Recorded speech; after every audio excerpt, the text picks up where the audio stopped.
আসসালামু আলাইকুম দর্শক, দেখেন কত সুন্দর ছোট ছোট মাছ, বড় মাছ, রুই, টেংরা, মেরকি সব ধরনের মাছই পাওয়া যাচ্ছে এই জায়গায়। এই যে নেটের ভিতর রাখা আছে, জাল দিয়ে মারা হইলো কিছুক্ষণ আগে।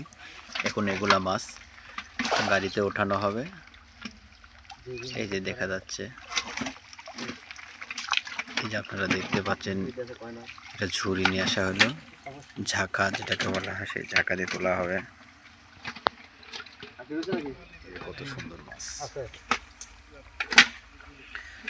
পুকুরে মাছ চাষ করলে এরকম মাছ চাষ করতে হয়। ছোট ছোট টেংরা, এগুলোকে বলা হয় কাঠ টেংরা। কত সুন্দর মাছ।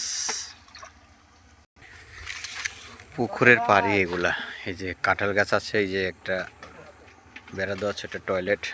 এই সাইডে আরো দেখতে পাচ্ছেন, এই যে কত সুন্দর সুন্দর।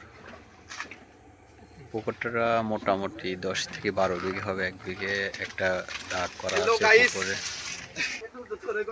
আমার পাশেই এই যে বামে আর একটা পুকুর দেখা যাচ্ছে। এই পুকুরটা ছোট, অতটা বড় না। এই দেখা যাচ্ছে, এই যে কত সুন্দর পুকুরের দৃশ্য। আমরা পুকুর পাড়ে আসছি। খুব সুন্দর সুন্দর মাছ দেখা যাচ্ছে। টেংরা, পোবা, পুঁটি সবগুলোই আছে এর ভিতর।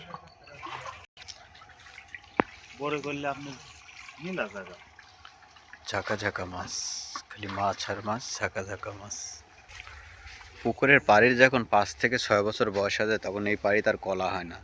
এই জন্য পুকুরের পাড়িগুলো, কলার গাছগুলো উঠাই দেওয়ার পরে এই পাড়ি যে দেখতে পাচ্ছেন, এই পাড়িতে তখন বড়ই বাগান করা হয়। তখন অনেকেই বড়ই বাগান করে। এর ভিতরে আবার কিছু কিছু লোকজন আছে, ওখানে হলে ইউক্যালিপটাসের গাছ লাগাই দেয়, আবার কেউ কেউ আছে আমের গাছ লাগাই দেয়। এই জন্যই হলেন পুকুর চাষ করলে সুবিধা আছে, কোনো লস নাই। আপনারা যারা পুকুর চাষি, পুকুর চাষ করতে ইচ্ছুক, তারা আপনারা ভিডিওটা দেখবেন। দেখে যদি ভালো লাগে তাহলে সবাই একটা শেয়ার, একটা লাইক, একটা সাবস্ক্রাইব করবেন।